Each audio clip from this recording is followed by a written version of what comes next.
BJP জিন্দাবাদ জিন্দাবাদ জিন্দাবাদ ত্রিপুরা মুখে যা করে বিজেপি জুতা বলে বাবা খাবাই খাবাই লো ঠোকো জিন্দাবাদ ভারত মাতা কে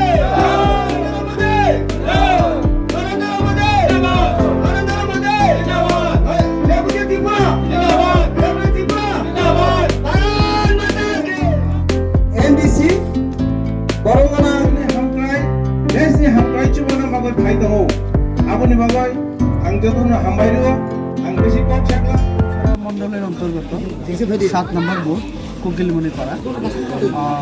এখানে আজকে 47 পরিবার থেকে টোটাল 142 ভোটার, তার মধ্যে 99% ত্রিপুরা থেকে আজকে আমাদের পার্টিতে যোগদান করেছে। তাদের একটাই বক্তব্য যে অটোনোমাস ডিস্ট্রিক্ট কাউন্সিলে প্রায় 3 বছর একটা সরকার আছে ত্রিপুরা এবং এই এলাকায় আমাদের যিনি এমএলএ তিনি ত্রিপুরা দলে, তো ওনার এই প্রায় 1 বছর এবং 3 বছর এডিসি প্রশাসনের কোনো রকম সাহায্য তারা পাননি। এবং যে সমস্ত যে উঠানে আমরা আজকে মিটিং করছি এই যে ঘরটা এটাও মাননীয় প্রধানমন্ত্রীর দেওয়া, তো জল বিদ্যুৎ বা রেশনের বিনামূল্যে খাদ্য সামগ্রী এই সমস্ত কিছু যদি মোদী সরকার দিয়ে থাকে, বিজেপি সরকার দিয়ে থাকে, তো তাহলে ত্রিপুরা করে কোনো লাভ নেই। এই জন্যই ত্রিপুরা ছেড়ে আমাদের ভারতীয় জনতা পার্টিতে তারা যোগদান করেছে এবং আগামী দিনে আরও যোগদান করবে।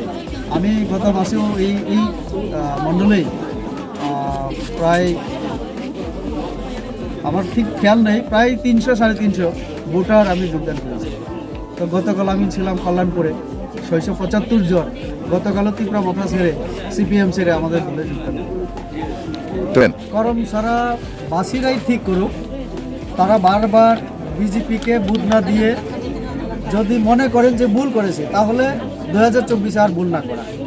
কারণ গতবারও আমি এখানে প্রায় 7000 বুথ কম পেয়েছিলাম, কিন্তু আমার মার্জিন জয়লাভের যে মার্জিন 2,04,200 সামথিং ছিল, 2,04,200 আরও বেশি, এত ব্যবধানে আমি জয়লাভ করেছিলাম।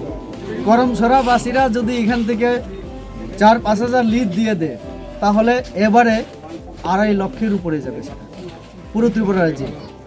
কারণ মোদিজি যেভাবে কাজ করছেন, আমরা পূর্ব পশ্চিম 2টা লোকসভা আসনে অন্তত লাখো লাখো ভোটে জয়লাভ হতে পারে।